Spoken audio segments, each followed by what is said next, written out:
Cute सा face तेरा AK-47 style, cute सा फेस तेरा AK-47 तेरी स्टाइल, ये दिल भी घायल हो जाता है जब कर देते हो मेरे फौजी ने तुझसे।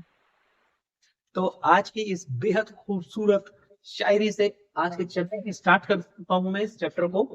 अब हमारा जो चैप्टर है नंबर सिस्टम भाई, संख्या पद्धति। संख्या पद्धति में सबसे पहले जो चीज हम आज पढ़ने वाले हैं, वो चीज हम पढ़ने वाले हैं, यहां लिख लेते हैं। पहली चीज जो पढ़ने वाले हो वो है भाई फेस वैल्यू, और दूसरी है प्लेस वैल्यू। अब फेस वैल्यू को यहां लिख देते हैं, हिंदी में क्या कहते हैं, जातीय मान। और ये होता है भाई स्थानीय। चलिए हमने सुन तो लिया, लेकिन इसका मतलब समझते हैं क्या होता है। फेस वैल्यू जैसे पता चल रहा है बाई फेस, हम बोलते हैं ना कई लोग भाई हम फेस से तो पहचान रहे हैं, बस नाम याद नहीं आ रहा है, ये चीज बोलते हैं। बहुत बेहतरीन सा एग्जांपल देता हूँ जिंदगी से जिसको आप जोड़ पाओ। मान के चलो आप सब अभी यहाँ यूट्यूब में पढ़ रहे हो, कल के दिन मुझे कहीं मार्केट बाजार में कहीं मिलते हो। जैसे मैं मिला, आपने कहा गुरु जी प्रणाम, मैंने कहा प्रणाम भाई, क्या हाल है, कैसी चल रही तैयारी, तुमने कहा बहुत बढ़िया, हम तो बढ़िया चल रही है। फिर तुमने मुझे अपनी एक समस्या बताई, तुमने कहा गुरु जी एक्चुअली क्या है ना कि मेरा पर्स मार्केट में किसी ने मार लिया है, तो आप एक 50 रुपए उधार दे दोगे। तो मैं कहूंगा बिल्कुल लो यार, 50 रुपए भाई मेरे से पड़े हुए हैं, किसी मुसीबत में हो तो एक फर्ज बनता है मेरा तुम्हारी मदद करना। तो मैं 50 रुपए तुम्हें दे दूंगा, कोई दिक्कत आएगी? नहीं आएगी। दिक्कत पता है कहाँ आएगी? दिक्कत आएगी जब तुम बोलोगे कि सर जरा मेरे 20,000 रुपए गिर गए, मुझे 20,000 दे दोगे। तब मैं क्या कहूंगा? क्योंकि भाई अभी अब भी छोटे रोल में, तो हम तो कहेंगे कि नहीं भाई 20,000 तो कोई मतलब नहीं है। ये एक आम भाषा की बात है, आम इंसान की बात है, आपकी मजबूरी में देखा जाए कई लड़के ऐसे बोल देंगे 20,000 गिर गए, तो उनको 20,000 देंगे जाएगा? नहीं दिया जाएगा उनको, उनका खुद का कोई दोस्त ना दे 20,000, क्योंकि पता है ये उधार लौटा नहीं पाएगा। ये अभी खुद पापा से पैसे लेके तो यहाँ पे कोचिंग पढ़ने आ रहा है, यहाँ घूम रहा है, तफरी मार रहा है, तो ये मेरे पैसे कहाँ से लौटाएगा? तो तुम मेरे से कहोगे 20,000 दो, तो क्या मैं 20,000 दूंगा? नहीं दूंगा। लेकिन यही सिचुएशन, सेम सिचुएशन है भाई, बिल्कुल सेम सिचुएशन है। कल के दिन तुम्हारा सिलेक्शन हो गया, तुम मिठाई का डब्बा लेके आए, तुम्हारा बढ़िया धूमधाम से स्वागत किया गया एकेडमी में, और तुमने बोला, उसके एक महीने बाद तुम मुझे मिलते हो, तुम वर्दी में हो, तुमने कहा अरे गुरु जी 10,000 की जरूरत है, ये जरूरत देना, मैं अगले महीने आपको दे दूंगा सैलरी आते ही। तब मेरा तुम पे क्या हो जाएगा? विश्वास बच जाएगा। आदमी तुम आज भी वही हो जो पहले थे, पर क्या अभी आज तुम किसी जगह पे पहुंच गए हो, किसी स्थान पे पहुंच गए हो, तुमने वो वर्दी हासिल करनी है अपनी मेहनत के द्वारा, तो तुम्हारी बात का भी वजन होगा। घर में भी तो यही होता है, जो कमाऊ लड़का होता है वो कुछ बोलता है, उसकी बात का वजन होता है, और एक जो खाली तफरी मार रहा है उसकी बात का वजन नहीं होता। तो इस एग्जाम्पल से कभी मत बोलना। बाई फेस का मतलब होता है जो जैसा दिख रहा है वैसा ही उसका मान है। जैसे कोई भी नंबर लिया मैंने, मैंने कहा 3 4 6 5 2 8 9, ये नंबर बोला। अब इसमें मैं कहूँ दो, दो कैसा दिख रहा है? जो दो की तरह दिख रहा है, तो दो का जातीय मान क्या हो गया? दो हो गया। मैं कहूँ छह, तो छह का जातीय मान छह हो गया। मैंने कहा तीन, तीन का जातीय मान तीन हो गया। इसे बोलते हैं जातीय मान। और स्थानीय मान जब किसी स्थान में पहुंच गए, यानी वो किस जगह पे है उसकी वैल्यू है। भाई एक पुलिस वाला है, कहीं तुम्हें रोकता है, ठीक है, तुम्हें रोक के उसने साइड में लगा लिया, कुछ भी इंसान डर जाता है ना, भले ही कुछ किया ना हो, पुलिस वाले ने रोका है, थोड़ा शांत हो जा, हाँ भाई जी क्या हो गया, अरे जनाब क्या हो गया, ऐसे बोलते हैं। अब वही कोई नॉर्मल आदमी बोले, ऑटो वाला साइड में बोले हाँ भाई क्या दिक्कत आ रही है तेरे, यही हमारा जवाब होता है ना। तो क्योंकि उसकी वर्दी की वैल्यू है, तो ये होता है स्थानीय मान। अब कोई नंबर लिखा गया है 4 5 7 8, हम इस नंबर को किस तरीके से गिनते हैं भाई? इकाई, ढाई, सैकड़ा, हजार, इंग्लिश में वंस, टेंस, हंड्रेड, थाउजेंड, इस तरीके से गिनते हैं। तो मैंने कहा सात का स्थानीय मान बताओ, यानी प्लेस वैल्यू बताओ। तो तुम कहोगे जी इकाई ढाई, सात किस पे? ढाई पे, तो ये 7 10 70। तुम उत्तर क्या दोगे? सात का स्थानीय मान कितना है भाई? 70। मैं कहूँ पांच का बताओ, तो तुम कहोगे पांच का है इकाई ढाई सैकड़ा, तो 500, तुम्हारा उत्तर आएगा 500। मैं कहूँ चार का बताओ, तुम्हारा उत्तर आएगा जी चार का, ये हजार है, चार का हजार, तो आगे जी 4,000। तो भाई अब क्लियर हो पाई वही बात, स्थानीय मान और जातीय मान में क्या अंतर होता है। अब क्वेश्चन इसमें किस तरीके से एग्जाम में आता है ये आपके सामने फ्रेम करता हूं मैं, ये तो हमने कंसेप्ट समझा। क्वेश्चन ऐसे आता है भाई, 3 4 5 6 7, उसमें क्वेश्चन बोलेगा पांच के, इस पांच का स्थानीय मान और जातीय मान का अंतर बताओ, यानी place value minus face value, ये क्वेश्चन जानना चाह रहा है। मैंने कहा सात, पांच का जातीय मान क्या होगा? तुम कहोगे पांच, पांच ही दिख रहा है। मैं कहूंगा स्थानीय मान कितना है? तुम कहोगे 500। तो 500 में से पांच गया, कितना आ गया? 495 495 इस टाइप के क्वेश्चनों का आंसर होता है। तो अब हम समझ पाए होंगे स्थानीय मान और जातीय मान को।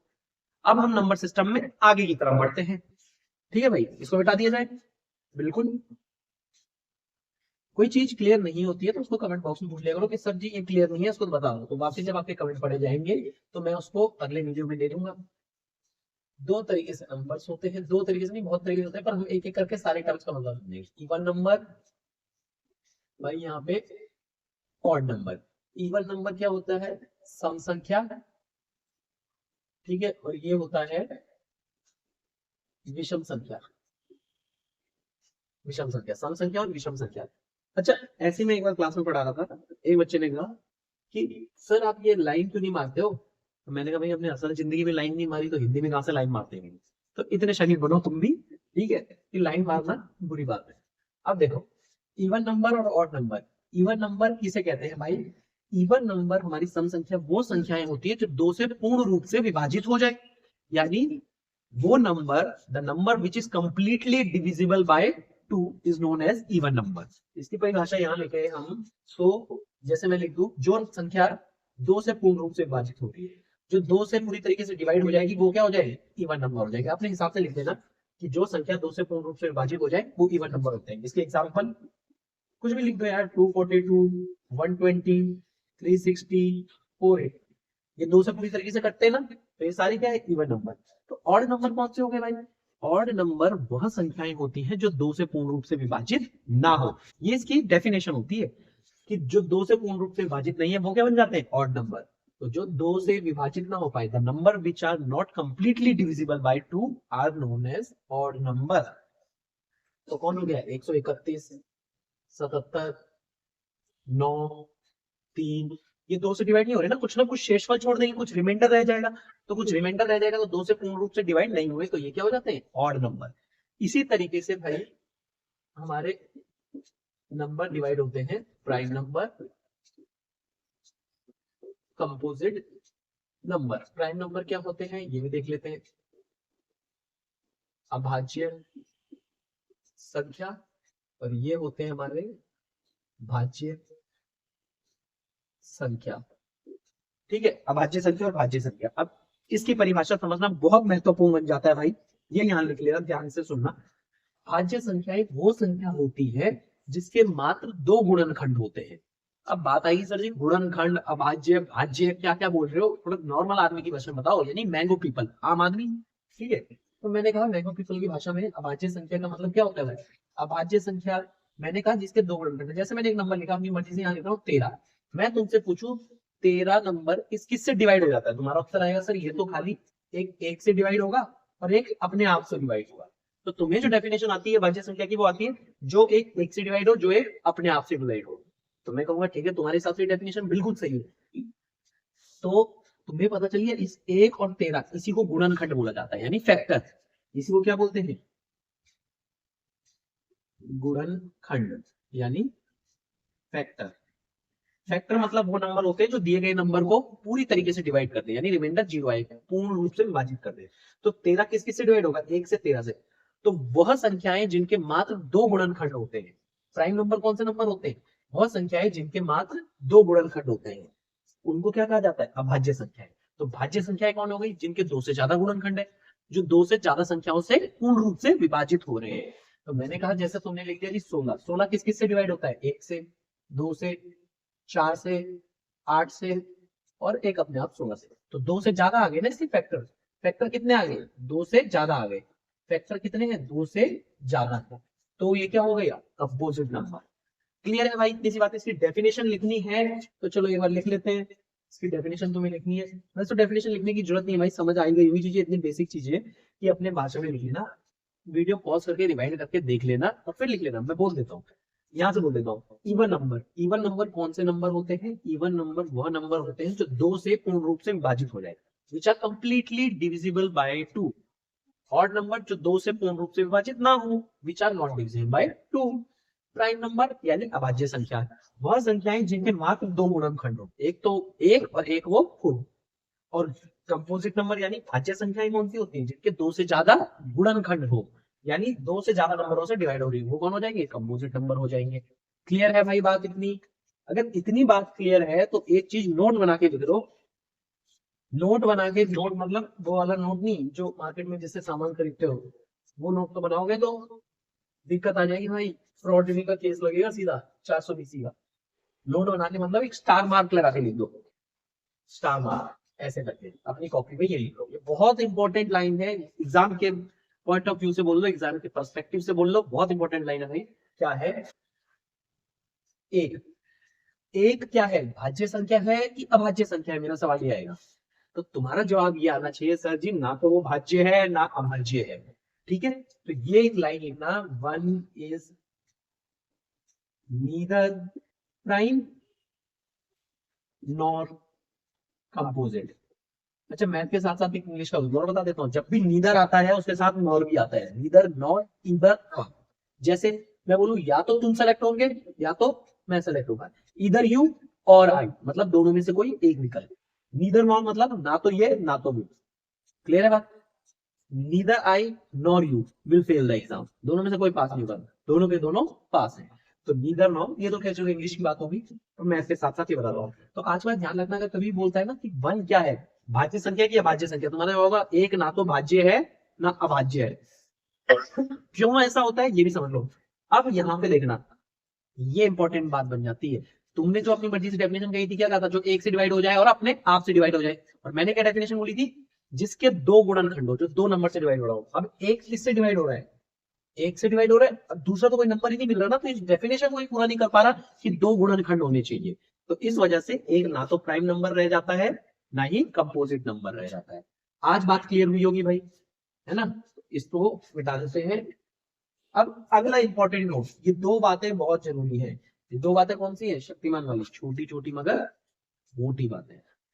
अब अगला क्या है भाई, two is the only even prime number. Two is the only one, क्या कहना चाहूंगा, पहले इसको लिख लेते हैं, सम अभाज्य। तो एकमात्र एक लौती ऐसी सम संख्या है जो अभाज्य भी है, जो क्या है, अभाज्य भी है। इस दो के अलावा ऐसी कोई सम संख्या नहीं है पूरे गणित के अंदर जो एक अभाज्य संख्या भी हो। तो ये बहुत जरूरी बात बन जाता है, इसमें कहाँ क्वेश्चन आता है वो क्वेश्चन बताऊंगा, लेकिन उससे पहले इस चीज को समझना, ये दो पॉइंट को, कि दो एकमात्र ऐसी सम संख्या है जो अभाज्य भी है। इन दोनों पॉइंट को नोट बना लो और नोट करके लिख लो। इतनी बातें क्लियर हो गई होंगी। अब एक और चीज सो मिटा दे भाई, ठीक है। इतनी बातें आपकी बिल्कुल क्लियर हो चुकी हैं, ये दो बातों पे नोट बन चुका है। अब हमारा जो अगला टाइप का नंबर है वो नंबर क्या है उसको देखते हैं। अब हमारा अगला नंबर आता है भाई, नंबर्स को किस और चीज में डिवाइड किया जाता है, दो तरीके से, रैशनल नंबर और इरेशनल नंबर। ठीक है, हिंदी में भी लिख देते हैं भाइयों के लिए, परमेय संख्या, अपरमेय संख्या। परमेय संख्या और अपरमेय संख्या क्या समझते हैं? एक जो रट्टू तोते की तरह हमें रटाई हुई, किस कलर का तोता, इसी कलर का होता है ना। तो हमें जो रटाई गई बचपन से डेफिनेशन वो क्या है, कि वह सारी संख्याएं हैं जिनको p बटे q की फॉर्म में लिखा जा सके, जहां q का मान 0 ना हो वो रैशनल नंबर होते हैं। क्या ये बात क्लियर है? जैसे कि मैं कह दूं 4/8, मैं कहूँ 16/64, तो देखो इसको किस फॉर्म में लिखा मैंने, p/q, और q का मान 0 है नहीं है, तो यह क्या है भाई, एक रैशनल नंबर है। कितनी बात क्लियर हुई होगी? बिल्कुल। अब बात करते हैं भाई, इसी रैशनल नंबर से रिलेटेड एक बात बतानी है मुझे। एक चीज होती है, इसको बताने की जरूरत से पड़ेगी, थोड़ा साइड में लेते हैं।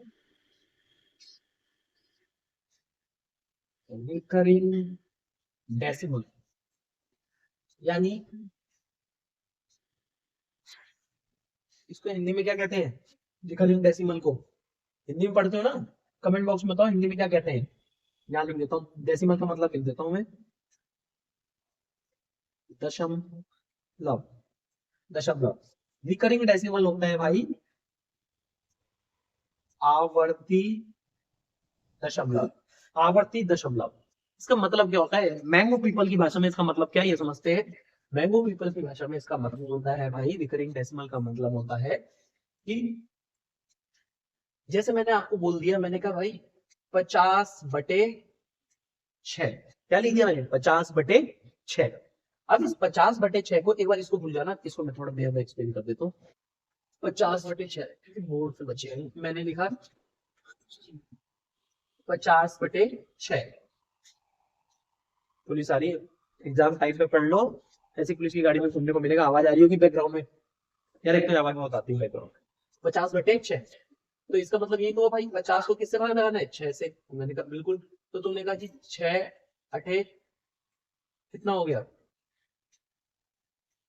48, 2 0 पॉइंट लगते ही 6 तिया 18, 2 0 6 तिया 18, 2 0 6 तिया 18, 2 0। और मतलब ये ऐसे चलता ही जाएगा, बोर्ड खत्म हो जाएगा, नीचे धरती खत्म हो जाएगी, तीसरे फ्लोर पे खड़ा हूं, दूसरा फ्लोर, पहला फ्लोर, पाताल लोक, नीचे तक चले जाओगे, पर ये 8.3333 खत्म नहीं होगा। ये कहां तक चलता रहेगा, अनंत तक, अनंत काल तक। और अनंत तक कौन है, शाश्वत, महादेव है शाश्वत। तो इसका मतलब क्या है, यहां से मैंने एक चीज देखा, ये जो आवर्ती दशमलव होते हैं, आवर्ती दशमलव इन्हें बोला जाता है भाई, आवर्ती दशमलव मतलब रिकरिंग, बार बार रिपीट हो रहे हैं ना, 8.333333 तो 3 रिपीट हो रहे हैं। तो इनको आप रोक सकते हो, कैसे रोक सकते हो, ऐसे मिटा के नहीं रोक सकते, इनको एक मैथ्स के तरीके से रोक सकते हैं। वो तरीका क्या होता है, कई लोगों ने देखो बच्चे कहते हैं बार लगा देते हैं, अरे भाई बार तो लगा देते हो, लेकिन मेरे को उसको परमे संख्या में बदलना है। तो एक चीज बताओ, ये 8.33 50/6 ही तो है, इसका मतलब कितना है 50/6। तो 50/6 क्या पी बाई क्यू की फॉर्म में नहीं है, बिल्कुल है पी बाई क्यू। और क्या क्यू का मान 0 है, बिल्कुल नहीं है, क्यू का मान 0 नहीं है। इसीलिए इसीलिए सारे के सारे आवर्ती दशमलव क्या होते हैं, परमेय संख्या होते हैं, सारे के सारे आवर्ती दशमलव क्या होते हैं, परमेय संख्या। और रिकरिंग डेसिमल, यहां लिख लो, सारे के सारे रिकरिंग डेसिमल रैशनल नंबर होते हैं, सारे के सारे रिकरिंग डेसिमल क्या होते हैं, रैशनल नंबर होते हैं। अब सवाल ये आएगा जी इसको बदलेंगे कैसे, कोई कहे जी इसको बदलना कैसे, मुझको यही नहीं पता। तो इसकी बहुत लंबी एक्सप्लेनेशन है, वो हमारे एग्जाम पॉइंट ऑफ व्यू से भी जरूरी नहीं है। मैथ्स की जब खोज करेंगे और थोड़े अच्छे लेवल पे और चीजें ऊपर पढ़ूंगा, तब मैं आपको बता दूंगा, ठीक है। चलो फिर भी अगर जैसे कोई कहता है नहीं जी मेरे को बदलना है, ये मेरे को बता ही दो, तो फिर वो कैसे बदलेगा ये भी बता देता हूँ आपको। जैसे मान लेते हैं, अगर आपको देखिए मैंने 0.333333 ऐसा चलता जा रहा है, ये है, ठीक है। मैंने बताया पूछा आपसे क्या ये परमेय संख्या है या अपरमेय संख्या है, आपने देखा ये कौन सा दशमलव है, पहले तो ये पहचानना है, एग्जाम में आता है जैसे लिखो ना 0.333333 और ये ऐसे चलता जा रहा है, ये बोलेगा परमेय संख्या क्या परमेय संख्या। तो मुझे पता चल गया ये तो रिपीट हो रहा है, आवर्ती दशमलव, सारे के सारे आवर्ती दशमलव क्या होते हैं, परमेय संख्या होते हैं। लेकिन कैसे होते हैं इसका प्रूफ दे रहा हूँ। तुमने कहा जी मैंने मान लिया, इस पूरे को कर लेते हैं लेट। मानने में क्या जा रहा है, मैथ्स की सबसे अच्छी चीज ये है, मानो भाई जो मानना है वो मान, लेट कर लो। लेट किया x को 0.3333, x का मान इतना है, मैंने कहा ठीक है, तुमने बोला जी। अब मैं कह रहा हूँ दोनों तरफ भाई, दोनों तरफ 10 की गुणा कर लो, तू भी 10 की गुणा ले, मैं भी 10 की गुणा ले रहा हूँ, ये कितना बन जाएगा 10x, ये कितना एक 3 आगे आ जाएगा, 3.3333। इसके पास तो अनंत तक 3 ना, कोई फर्क नहीं पड़ेगा एक पॉइंट आगे लेके, तुमको भी बिल्कुल नहीं पड़ेगा। अब भाई क्या किया, ये देखो 10x बराबर 3 पॉइंट, ये 0.333333, इसका मतलब क्या है, x ही तो है इसका मतलब, तुमने माना तो है, ये लेट किया ना, तो इसको तुमने क्या कह दिया, ये 3 प्लस x है, ये चीज बोल सकते हो भाई। ये देखो इस 0.33 की जगह मैं x रख रहा हूँ, तो 3 में अगर मैं 0.3333 जोड़ दूं वापिस 3.333 आ जाएगा, x रख लिया। तो अब प्लस का x यहाँ क्या बनेगा, माइनस का x, 10x में से ये x गया तो कितना रहा 9x बराबर 3। x का मान कितना आ गया, x का मान आ गया 3/9, यानी कि 1/3। x का मान कितना आ गया 1/3। तो इस 0.3333 को तुम क्या बोल सकते हो, 1/3 भी तो बोल सकते हो।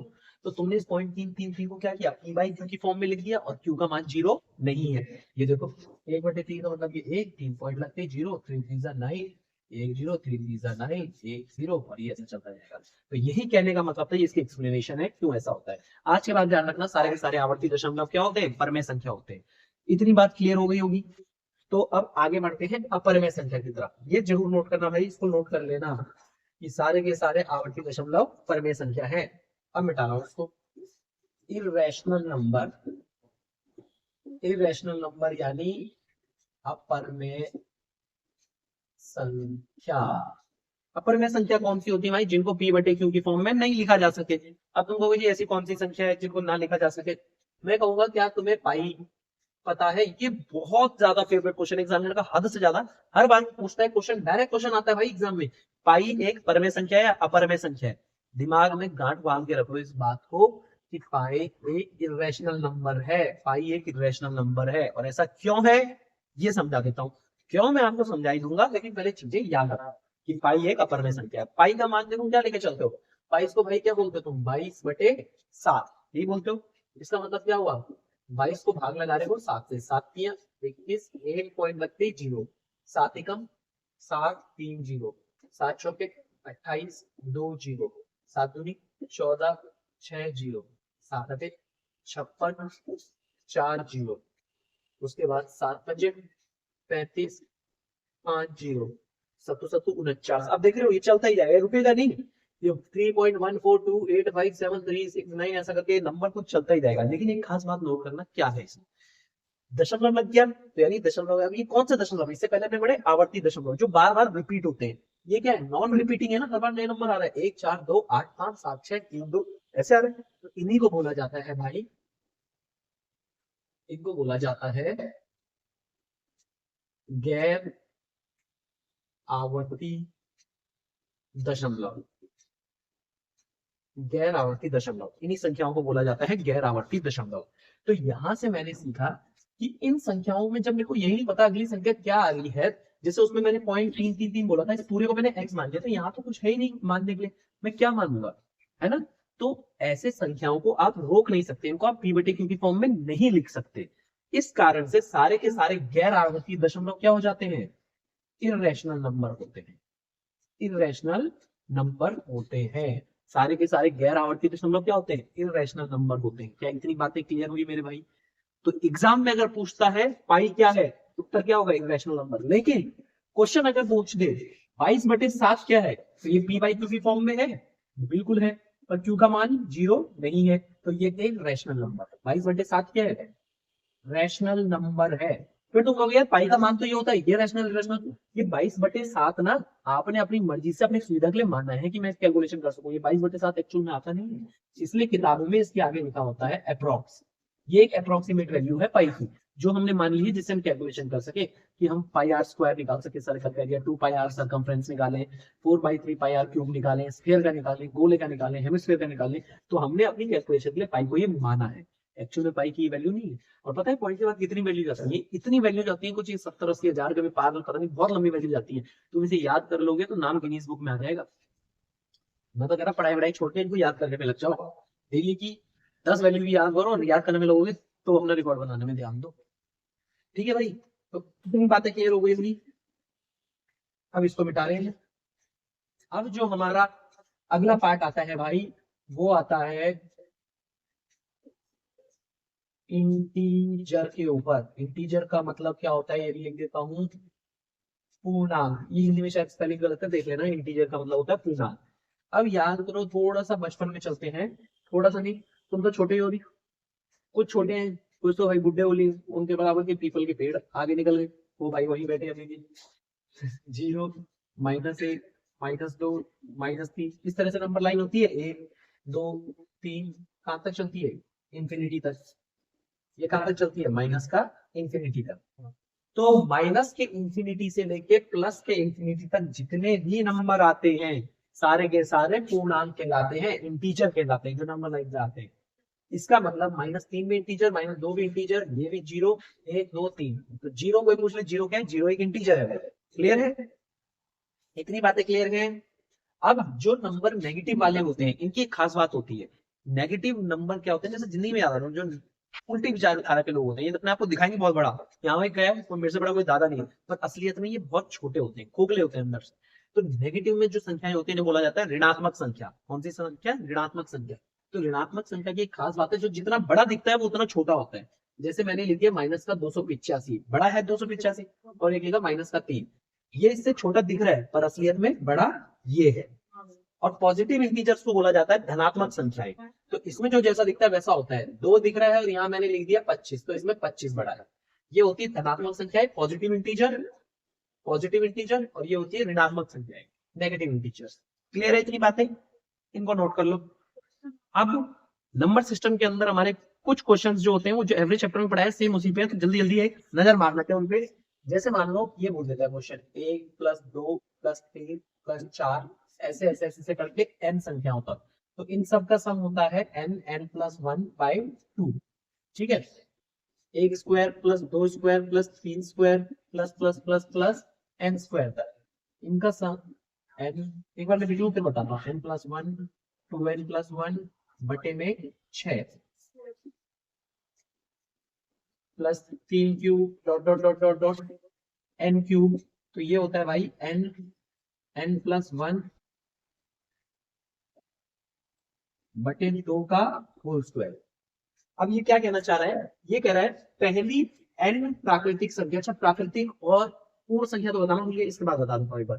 पहली n प्राकृतिक संख्याओं का योग, मतलब 1 2 3 4 n तक लेके इनका योग कितना होता है? अगर प्लस करने बोले, अगर मान लो यही मैं इनका प्लस पूछता बस यहाँ तक, तुम्हारा होता 4 3 7 9 1 10, जल्दी उत्तर देते। लेकिन यही मैं कल को कह दूं भाई मेरे को 80 तक बता दो, तो जोड़ते थोड़ी बैठेंगे एग्जाम में, टाइम निकल जाएगा। तो हम क्या करते हैं, कितने तक है नंबर? 80 तक, तो n की जगह 80 कर देते हैं।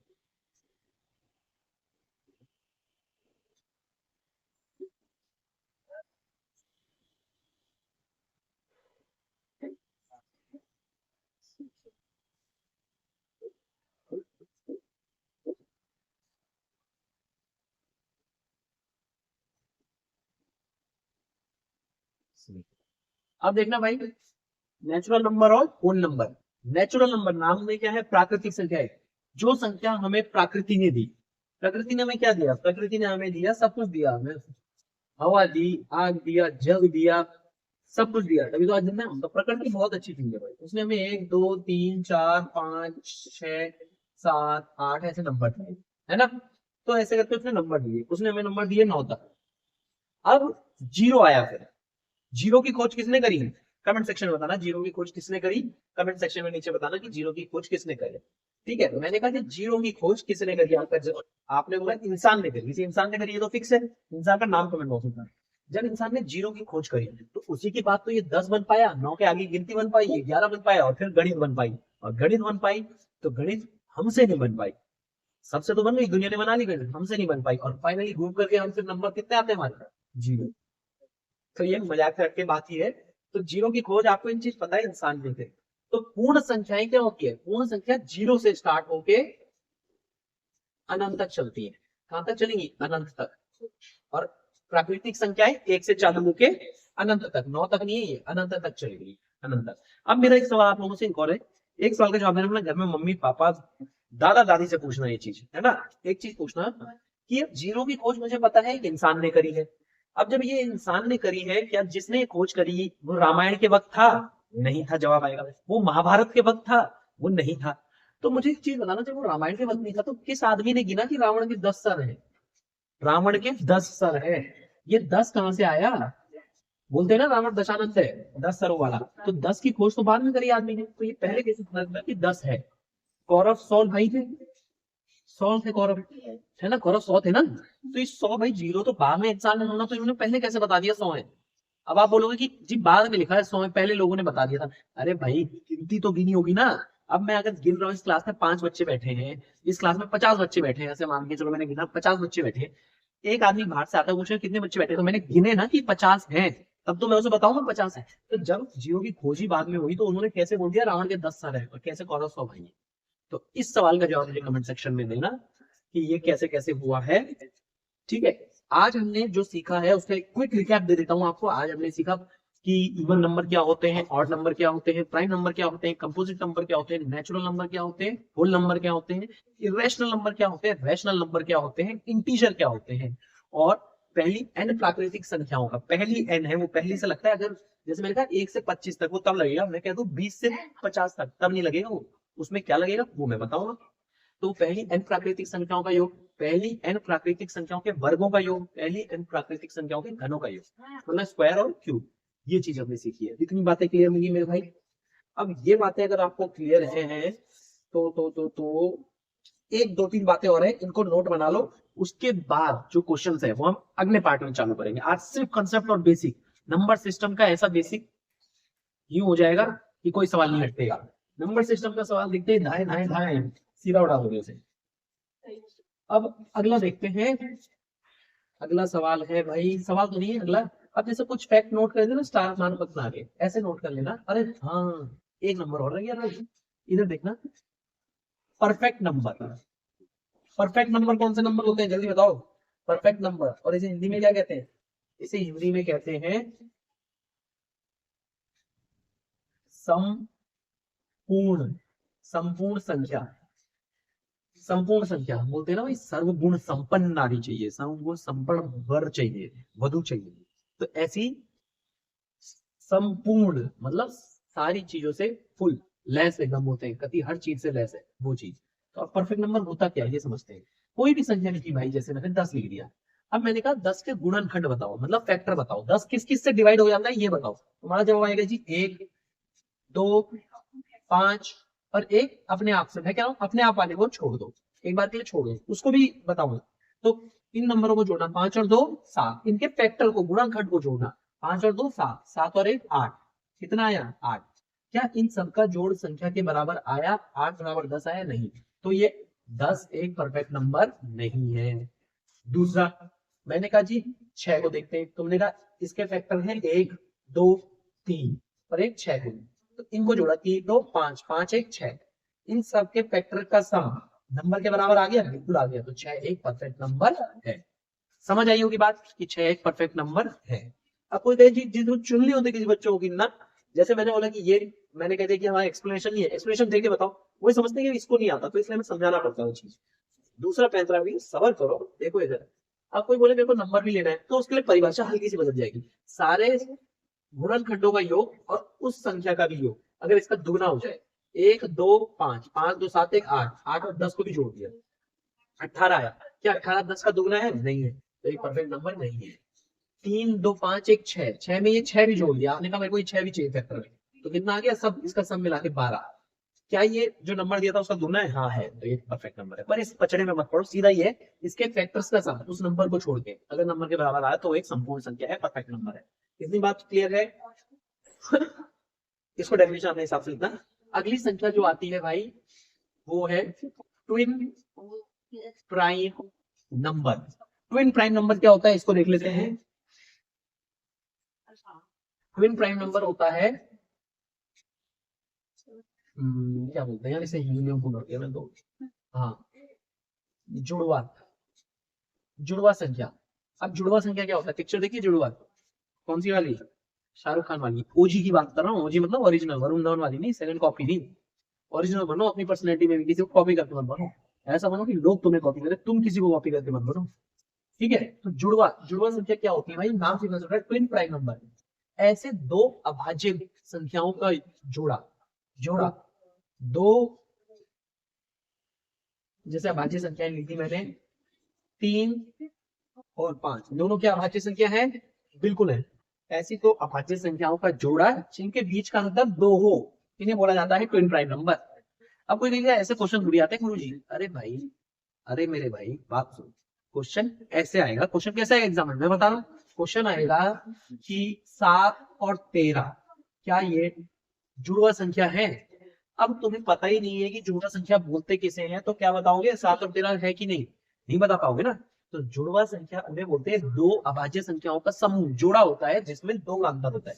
और कौन से नंबर हो गए? 3 5 29 31 17 19, दोनों क्या है? अभाज्य संख्या, और गैप कितना है? 2। गैप कितना है? तो ट्विन प्राइम नंबर भी पता चल गया। एक आता है को प्राइम नंबर। को प्राइम नंबर क्या होता है वो भी देख लेते हैं। ये इतने तरह के नंबर है ना, जो नंबर सिस्टम मैथ्स में हमने पढ़ा तो ये अभी आज से पहले, लेकिन आज तुम सोचोगे यार इतने तरह नंबर है कि इतने नंबरों के बारे में हमें जानकारी नहीं थी क्या अब तक। सहअभाज्य संख्या, सहअभाज्य संख्या, सहअभाज्य संख्या मार्कर भी खत्म हो गया, यानी इंडिकेशन मिल चुका है, क्लास एकदम अंतिम पड़ाव की तरफ पहुंच चुकी है अपने। सहअभाज्य संख्या, ये भाई उन दो अभाज्य संख्याओं का जोड़ा होता है। ये उन दो संख्याओं का जोड़ा है, जरूरी नहीं है कि अभाज्य हो, ये उन दो संख्याओं का जोड़ा है जिनका मासा, ठीक है, महत्तम समापन तक, यानी एचसीएफ, हाईएस्ट कॉमन फैक्टर। मैं भी हिंदी बोलना सीख गया हूँ पढ़ाते पढ़ाते यहाँ पे। सही है, सीखना चाहिए, हिंदी हमारी मातृभाषा है भाई, हिंदी के निवासी हैं, हिंदी हम जानते हैं, हिंदुस्तान के हम निवासी हैं, घर से हिंदुत्व हिंदुत्व कहते हैं। तो अब देखो को प्राइम नंबर क्या है, सहअभाज्य संख्या। अब सहअभाज्य संख्या दो संख्याओं का ग्रुप जिसका एचसीएफ 1 हो। तो मैंने कहा 2 और 5, 2 और 5 के बीच कुछ भी कॉमन है एक के अलावा, मतलब ये भी एक से जाएगा, ये भी एक से जाएगा, और कुछ कॉमन है नहीं, तो ये को प्राइम नंबर है।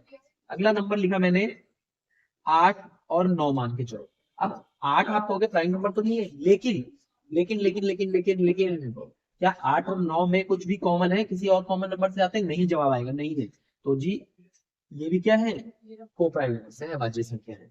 तो आज की क्लास में हमने बहुत सारी बातें सीखी, उन बातों को जरा गौर फरमाइएगा, ठीक है, जरा सा उस पर जोर डालो, दिमाग पे जोर डालो, थोड़ा दिमाग में जोर डालोगे तो चीजें याद होंगी। इनको रिवाइज करना, जब मैं पार्ट 2 लेके आऊंगा तो पार्ट 2 में सीधा क्वेश्चंस की तरफ बढ़ेंगे। आज हमारी क्लास पूरी ये रही।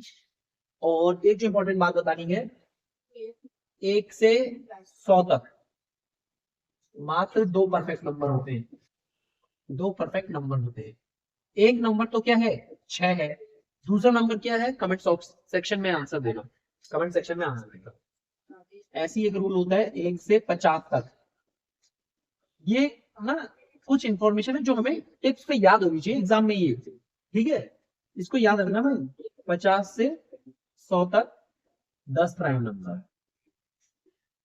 ये चीजें ना याद होनी चाहिए। ये 1 से ये 100 तक ये चीजें याद होती है तो क्वेश्चन जल्दी होते हैं। क्लियर है? और जब जानकारी इतनी दे ही रहा हूं तो एक और दे देता हूं कि 3, 5, 7, 3, 5, 7 ये एक मात्र प्राइम नंबर का ऐसे तिकड़ी है। तिकड़ी मतलब 3 नंबरों का समूह जिसमें 2 का गैप है। कितने का गैप है? 2 का। इसके अलावा पूरी गणित में ढूंढ के दिखा देना मुझे एक भी ऐसा तिकड़ी। ट्रिपलेट, ट्रिपलेट तो नहीं, ट्रिपलेट तो पाइथागोरस थ्योरम लगी, ऐसी तिकड़ी ढूंढ देना जिसमें सिर्फ 2 का गैप है। ये एकमात्र ऐसा प्राइम नंबर है जिसमें 2 का गैप है, और 2 एकमात्र ऐसी सम संख्या है जो अभाज्य संख्या भी है। तो आज की क्लास में अपने गले को भी और आपके दिमाग को भी आराम देते हुए आपसे विदा लेने का समय आ गया है। तब तक के लिए भाई पढ़ते रहो, और दबा के इस वीडियो को अपने दोस्तों के साथ शेयर करो और बार बार देखो। इसमें आपकी मैथ्स की बिल्कुल बेसिक बातें हैं, जो चीजें क्लियर होंगी, जो इतने नंबर पढ़ते हैं, छोटे भाई बहन को भी सिखा पाओ। कल के दिन कोई भी छोटा भाई बहन पूछे तो उसके आगे गर्दन ना झुकानी पड़े, गर्दन उठा करके उसको उत्तर दिए।